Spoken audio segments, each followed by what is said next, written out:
wiped out, perished. Perish means what? Sent to non-existence. And the Prophet ﷺ is saying, don't punish my nation. Why do you think Prophet is asking that?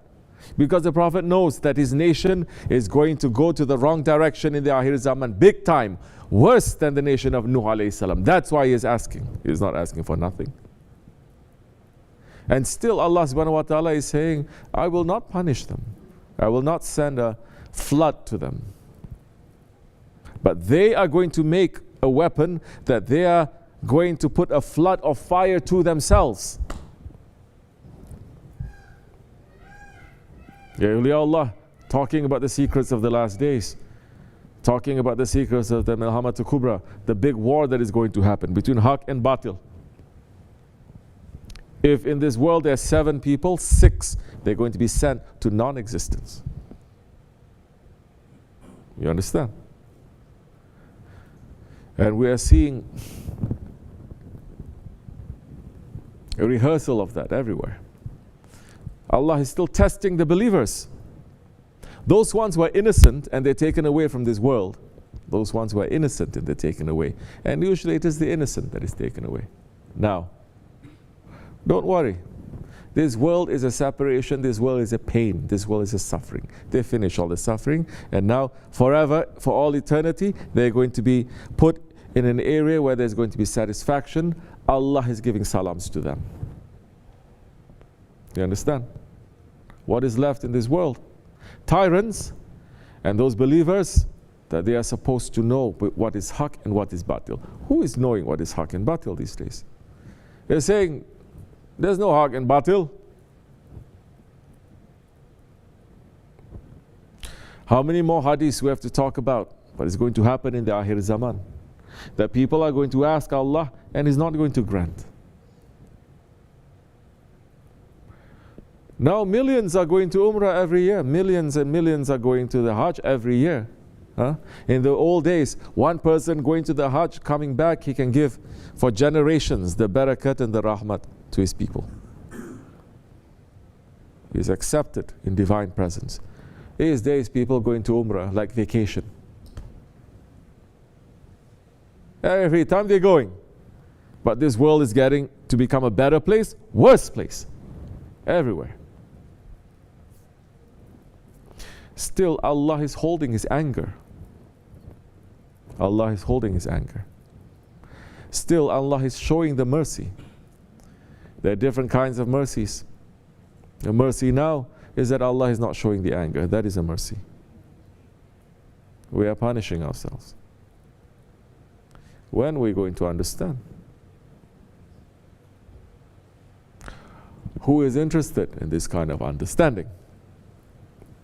Now, if you're going to look into how big a tyrant you are, you don't need Mosul, you don't need Kashmir, you don't need Palestine, you don't need any of that to know what a tyrant you are. That we have to know that Allah subhanahu wa ta'ala is not going to punish a nation big time like that until that nation, us, you understand? We have gone to the wrong way, big time. And those ones who are supposed to make Amr bil Ma'ruf, they are supposed to say what is right and what is wrong. The alims, the sheikhs, they pull back, they are vacationing. They are supposed to be saying that, they are not. That's the time when certain azab is going to come to everyone. That's what we're witnessing. Those are the ones that should be standing up to say this is wrong. Regular people, common people, what can we do? What can we say? Where is our words going to reach? Well, those ones who have that power, who has the microphone, who has the title, they're not interested. World is suffering and they're saying, let's talk about something else. World is suffering and they don't even mention what Shaykh Maulana was going through every day. He was crushing all those enemies to Haq, crushing all those enemies to Haq, crushing all those rabbis, crushing all those priests, crushing all those imams, crushing all those ones who are tyrants. Saying, he says, where are we going to hear?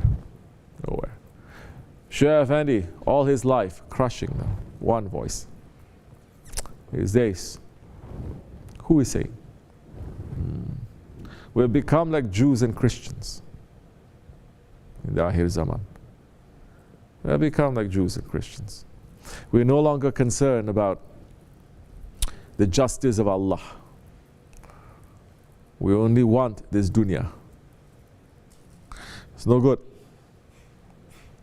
That's why we're pulling ourselves out to come to this area, top of the mountain, to have time to think about these things, to feel about these things, to make our heart to work a little bit, so that our zikr, it is for a purpose. Our sohbat, it is for a purpose. We're not here just to collect blessings, to go to higher stations in paradise.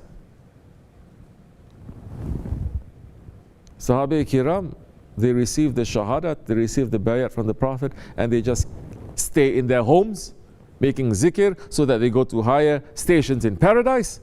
They were beside the Prophet. And the Prophet ﷺ was bringing mercy. How you bring mercy? By ending tyranny. That's how you bring mercy. He ended tyranny at every level. He finished all those tyrants of the Abu Lahab and Abu Jahil. Close that window. There's no screen. Why is that window open? Close it. That one too. Close it, Ashik. Hadi. Broken, not fixed.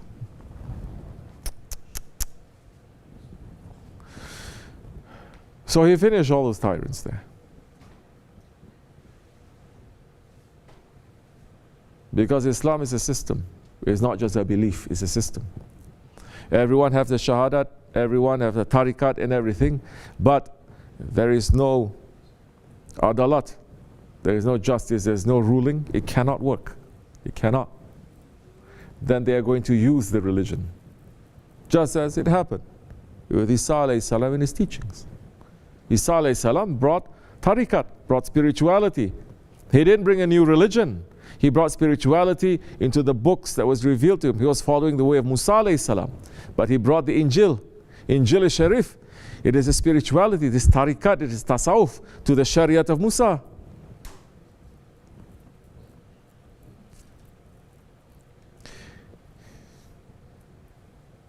But when the power is not there,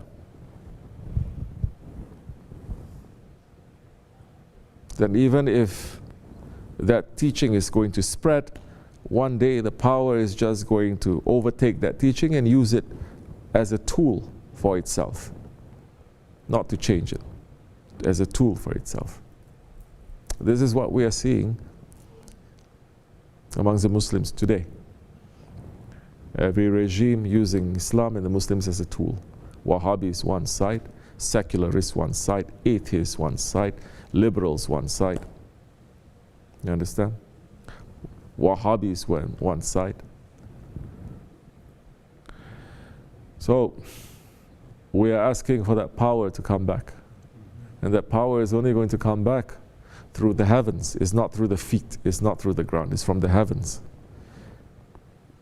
We are here to prepare and to have no doubt in our heart about that. Be careful, that time, if you have any doubt, not your zikr, not your dua, not your lineage, not your worship, nothing is going to save you. Nothing. Sahabe Kiram, you think they had any doubt? Those ones who were taking bayat to the Prophet ﷺ, they were believing and later they had doubt, they are not Sahabis. They lost. And there were so many. They're not Sahabis. Don't be like Shia to say Sahabis and then they became munafiqs. Now, those were munafiqs from the beginning. Because their interest in Islam, in the Prophet, was for something else. It is not what the Prophet is asking. It's not what the Prophet is going for. Just like those ones, Bani Israel, that they were following Musa alayhi salam. Just like all those other ones who are following other prophets, there are those ones who are sincere and those ones there just for the ride. Yusha alayhi salam saying, Allah is giving us order, we have to go and we have to fight these people. those ones, they are following them for 40 years. You go with your Lord, fight first, come back, tell us what it is. Maybe we're going to help you. Why Allah is saying all these stories again in the Quran Kareem if it is not for us? Because our attitude is like that. Inshallah, it will not be like that. If you're not going to get any training, your faith is going to be tested. If you're not getting any training, your faith, without that training, is not going to save you. Understand? May Allah forgive me and bless you, inshallah. Al-Fatiha.